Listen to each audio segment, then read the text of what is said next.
ഒരു മുട്ടയിട്ട് അടയിരിക്കുന്ന പക്ഷിയുടെ മുട്ട വിരിയുന്നത് വരെ വികസനം നിർത്തിവെക്കാൻ ഉത്തരവിട്ട ദുബായ് ഭരണാധികാരിയെ ഓർമ്മയുണ്ടോ എന്ന് ചോദിക്കുകയാണ്.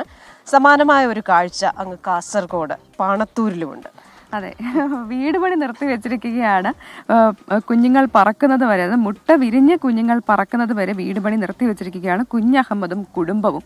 എന്താണ് ഇവരുടെ വിശേഷം, എങ്ങനെയാണ് ഈ കാര്യങ്ങൾ എന്നൊക്കെ നമുക്ക് വളരെ വേഗം കണ്ടിട്ട് മടങ്ങി വരാം.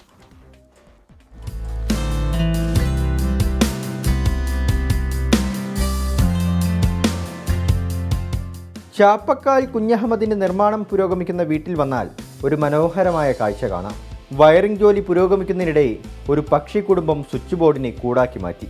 അമ്മക്കിളി അവിടെ മുട്ടയിട്ട് അടയിരുന്നു. ഈ കാഴ്ച കണ്ട ഉടമയും കുടുംബവും പക്ഷി കുഞ്ഞുങ്ങൾ വളർന്നു വരുന്നതുവരെ വയറിംഗ് ജോലികൾ പൂർണ്ണമായും മാറ്റിവെച്ചു. തൊട്ടു പിന്നാലെ വനം വകുപ്പ് അധികൃതരെയും വിവരമറിയിച്ചു.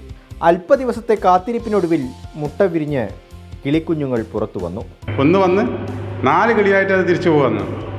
അപ്പോൾ ഞാനത് അത്രയേ ഉദ്ദേശിച്ചിട്ടുള്ളൂ.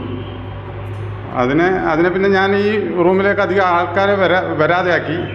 ഇവിടെ ബാക്കി ഇലക്ട്രിക്കിൻ്റെ പണികളോ ഇതെല്ലാം നിർത്തിവെച്ചു ഞാൻ തൽക്കാലത്തേക്ക്. കുഞ്ഞിക്കിളികളുടെ താമസം ഇപ്പോഴും സ്വിച്ച് ബോർഡിനുള്ളിലെ കൂട്ടിലാണ്. ഇടയ്ക്ക് അമ്മപ്പക്ഷി എത്തി കുഞ്ഞിപ്പക്ഷികളുടെ വിശപ്പടക്കും, വീണ്ടും പറന്നകലും. ഒന്നായി വന്നത് 4ആയി പ്രകൃതിയിലേക്ക് പോകും. ഇതിൽ പരം എന്ത് സന്തോഷം വേണമെന്നാണ് കുഞ്ഞഹമ്മദിൻ്റെ കുടുംബം ചോദിക്കുന്നത്. 24 കാസർഗോഡ്. അപ്പോൾ കൊള്ളാം, ഒരു വീട് പണി തന്നെ നിർത്തി വെക്കുകയാണ്. അപ്പോൾ പക്ഷികളുടെ മുട്ട വിരിഞ്ഞ് കുഞ്ഞുങ്ങളുണ്ടായി, അതൊരു സന്തോഷം നൽകുന്ന കാഴ്ചയാണ്.